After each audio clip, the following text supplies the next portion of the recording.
we're also going to talk about the latest in the independent investigation by Sally Yates and the results that came out of that. Let's just start right with that because Sandra and I, you and I have talked a lot about it with Attacking Third, but now that we have former U.S. internationals here, I really want to pick their brains on this. So with everything that came out with the investigation results, kind of how everything went down with this, the findings from the investigation led by former Attorney General Sally Yates, revealing that the NWSL failed to provide a safe environment for players and repeatedly ignored these players' allegations of abuse and inappropriate behavior by coaches over so many years. It's devastating, it's heartbreaking, and it's so frustrating. But Danielle, I want to start with you on this. What was your reaction to these results that came out from this independent investigation? The same that you just said, and the same that I think so many of us are experiencing, right? It's devastating, it's heartbreaking, it's gut-wrenching, and it's a lot to process in a short time. And I think the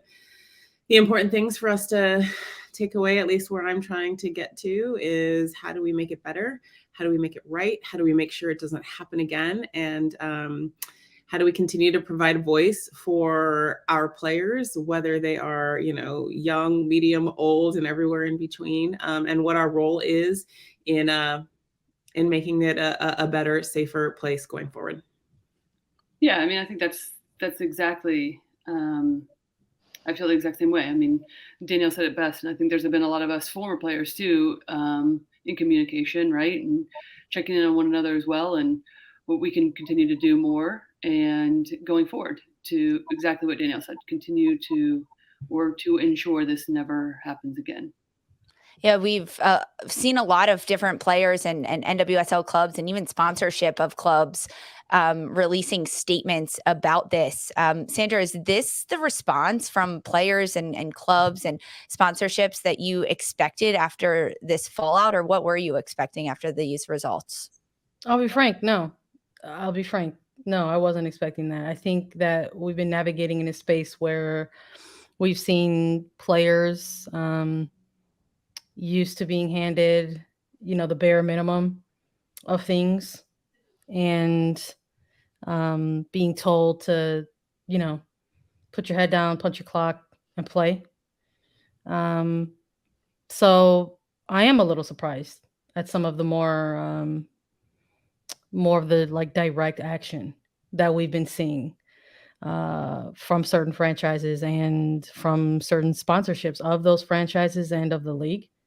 I'll say pleasantly surprised, because I was anticipating that this was, with everything that came out, that it could have potentially been, just another thing that people didn't want to focus on, just one of those things where it's like, oh, well, that's very sad, but, got to move on. So there's a part of me that's a bit of a mixed bag.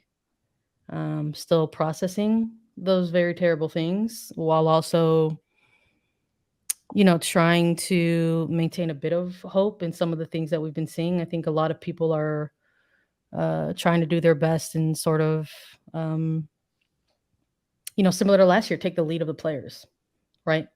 And sort of see how they're reacting to it as well, and sort of taking the lead from them. So to hear sponsors and partners saying that they want to divest their sponsorship funds directly to the Players Association, I think is very promising. But I think there's still a layer of that accountability factor that I think that folks are also still looking for in the meantime. So yes, some of those sponsors, Alaska Air, Sherwin-Williams, GE Appliances, saying that they were going to reallocate their funds directly to the Players Association to support the Players National Emergency Trust.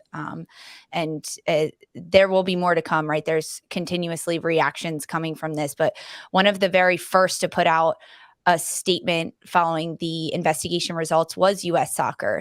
And one of the things that they mentioned in this is that they created a brand new committee of the board of directors to, quote, comprehensively address the report's recommendations going forward. Because in the Sally Yates report, there were a number of recommendations listed for what U.S. Soccer and the NWSL could do. a number of those statements listed out there, and players can, or excuse me, anyone can go read that and that investigation. But the committee was said from U.S. Soccer to be working with the leadership team to determine appropriate plan to act upon the recommendations laid out in the report.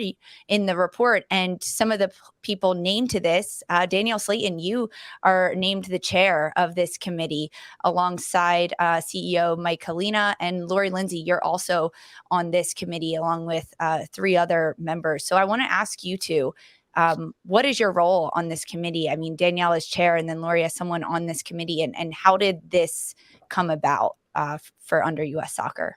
Yeah. Well, as we all read the Yates report, and there were 12 major recommendations that came from Yates and her law firm that U.S. Soccer was to review, overlook, and ultimately the recommendations that she hoped that the Federation would implement. That 12th recommendation was figuring out some kind of implementation plan, whether it's by committee or task force or whatever needs to be. And so that committee got put in place immediately. There are 6 of us. Is that right, Lori? 6 of us, 6 or 7 of us on that committee. And our job is to take the words that come from this report and actually figure out how to implement that strategy. We actually just had our first meeting today, so we are moving and shaking, and it is a lot to tackle.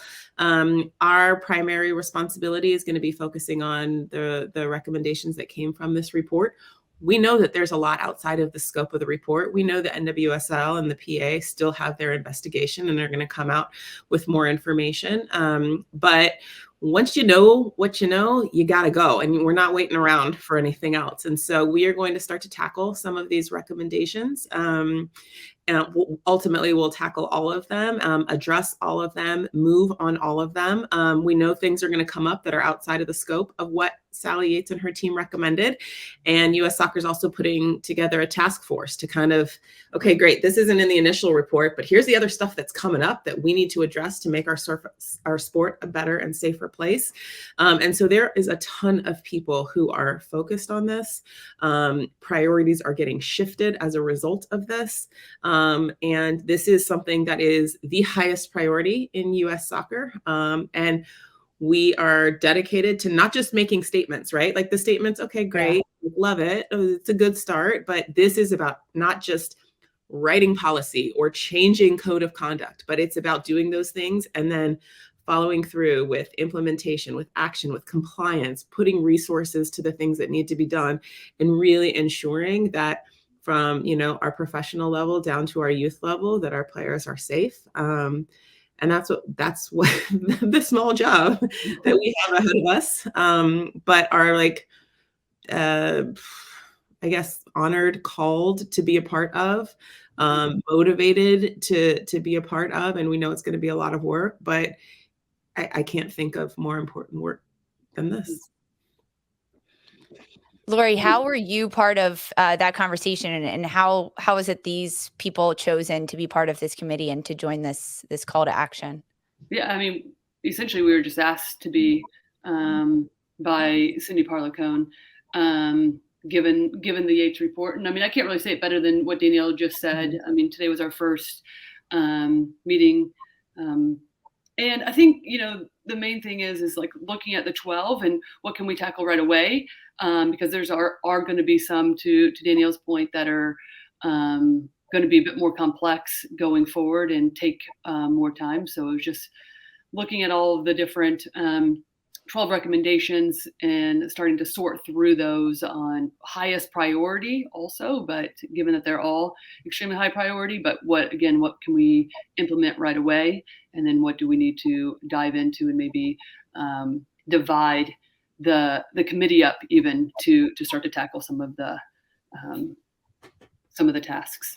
I can't say that. I mean, one of the things that's really important is any committee, and this goes for really any committee, any task force that U.S. Soccer has, it's mandated by law, that a third of any committee has athlete voice representation. And so that's part of both Lori and I are sitting as part of this committee to make sure that we have athlete representation. It doesn't just always mean U.S. women's national team representation. It could be, athletes from the men's team, the para team, the beach team. But I can say that our huge focus, and quite frankly, this came out of USA Gymnastics, and what happened there was, I think NGBs, national governing bodies like US Soccer, like USA Gymnastics, USA Basketball, realized that athlete voice is an essential piece to safety, to successful business, and so this is part of why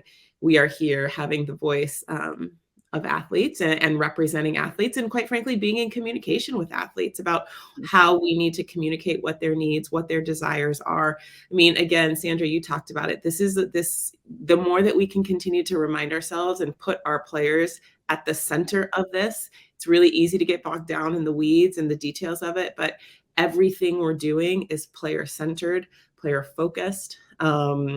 And that's really at the heart of every step, every action, every communication we take. That's so powerful to hear, and to have two former players as yourselves acting as those voices on the committee is fantastic, because I think it echoes the current voice of the players that's there, because we saw the United States women's national team this Friday when they played England in this first of a pair of friendlies show unity and a common cause between the United States players and the England national team. They wore teal armbands in solidarity with the sexual violence survivors. They gathered together before the game with the Protect the Players banner. It was a very big movement that is now not just involved in U.S. soccer, right? Because other nations and other federations are getting involved with it. Sandra, watching the U.S. England friendly and watching the players come together beforehand and knowing that they were going to wear the teal armbands in solidarity, how powerful was that moment to hear the players give their voice before a friendly the way that they could? I mean, it was very moving. I think, we saw last year with coming out of games in NWSL how it really is the pitch, right? The pitch is the platform. And we've seen that not primarily from the United States women's national team, that they will try to use the platform that they have in front of them in order to, either show solidarity or get their messaging across. And it was nice to know that even before in the match day, in the lead up and build up to the actual match day, that members of England's women's national team were also expressing solidarity. So I think it was just a matter of what that was going to look like come the actual kickoff, and seeing that and just sort of absorbing the silence of that moment in which everybody was taking a second to observe was very powerful. You had almost 80,000 people show up for a friendly, a friendly against two of the biggest programs in the world. And unfortunately, there was this added layer within all of the anticipation of this game that could have maybe soured some things. But I think we saw come game day how very powerful the vehicle of soccer is, right?